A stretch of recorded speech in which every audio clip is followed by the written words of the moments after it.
Hey guys, it's your boy Mark, back with another video. I just got back from seeing Fantastic Four First Steps. Literally just got out of the cinema, and I am once again at, yes, this is going to be the thing in all of my movie reviews from now on, where if I see it at the cinemas, then I'm going to film my review at the cinema. Yep. And yes, tomorrow's my birthday. Obviously it'll be 6 days after my birthday when you guys see this review. Yeah, there we go.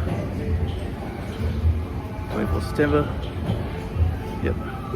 Yeah, that's how dedicated I am to my reviews. I literally brought 2 whole phones just so I could prove to you guys the date. This is literally only in here so I can prove what day it is, you know? So yeah. Fantastic Four First Steps. Yep. Cinema. Arcade. And yeah, so what Fantastic Four the First Steps is about, it's about, the Fantastic Four, they're already established. Kind of like the Superman movie I saw a month ago. How, you know, we're already established, like Superman's already Superman. He's been that way for a few years, and the Fantastic Four already the Fantastic Four. They've been that way for a few years. And the Silver Surfer comes to Earth, basically to mark Earth for destruction,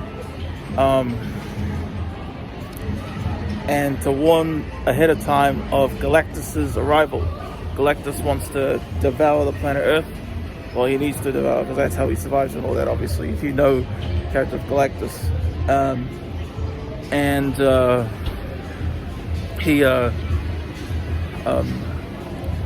Yeah, so it's up to the Fantastic Four.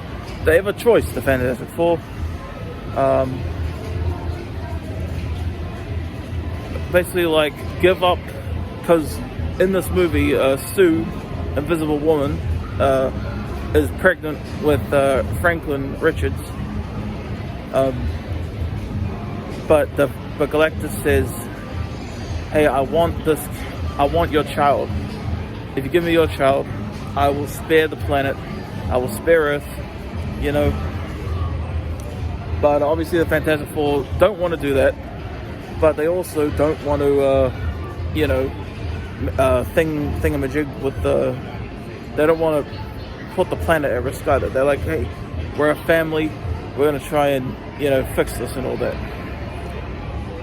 So what did I think of the Fantastic Four First Steps? I freaking loved it, guys. I'm not just saying this, I'm really telling you guys that this is genuinely how I feel and all that. I had so much fun watching this. Just to be clear, this movie actually, it kind of plays like a 2-hour long montage. That's how it plays, just to warn you guys ahead of time. I understand someone might see a film like that and be like, oh, I don't know about this. I could see someone not being into that. This movie does play like a 2-hour long montage.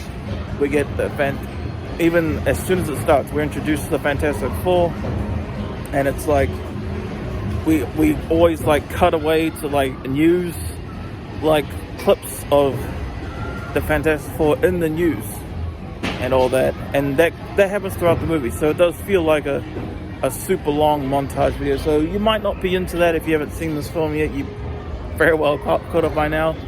I wanted to see it in cinemas, finally got to see it 2 months and the very last day to see it in cinemas. And what an awesome movie to be the last movie I see in cinemas at the age of 26, because I'm 27 tomorrow. That is insane. But I loved it. I heard some weird reviews saying like this is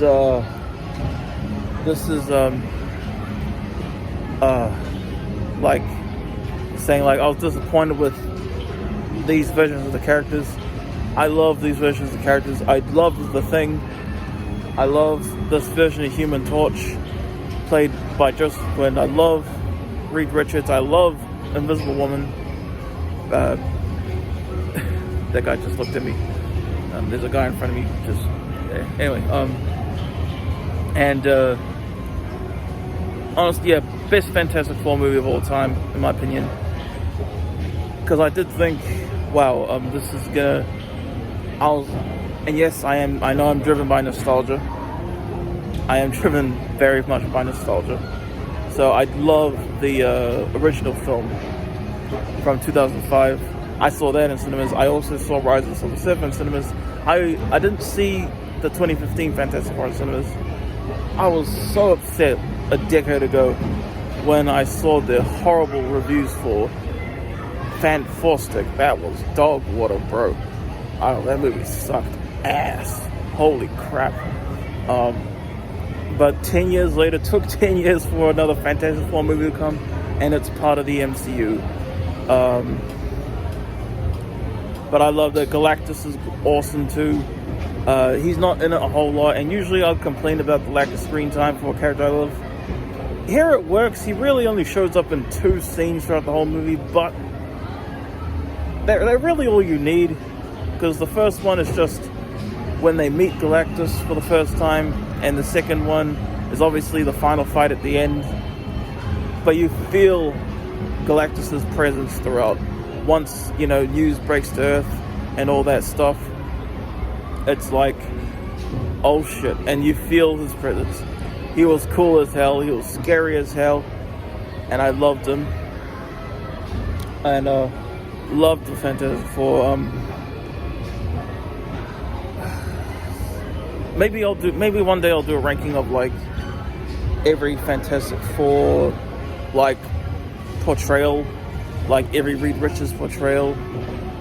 Pedro Pascal was awesome, by the way. Vanessa Kirby was awesome. And there's not really a main character too. It's like every single member of the Fantastic Four was like equally the main character, and I like that a lot. No one really felt like they were more important. It was like, hey, we're all equal. We're all the main character. I guess Reed and Sue, if you had to put a singular main character, if you hear about like and if you hear about like, oh, they made Sue the main character, that might sound annoying, I know, but it's not really, okay? It's not like a woke thing at all. This movie is not woke at all. Silver Surfer, I really enjoyed Silver Surfer, actually. Silver Surfer was badass, actually. But yeah, I love it. 10 out of 10. I like Superman more, though. And I was actually more excited for Fantastic Four first steps going in than I was Superman. Top 3 movies of the year, I would say number 3 is this one. Number 2, Freaky Friday. Number 1, Superman. And that's going to be my review, thoughts on the Fantastic Four first steps. Hope you guys enjoyed. I'm your boy Mark. Peace out. Have a good one, y'all.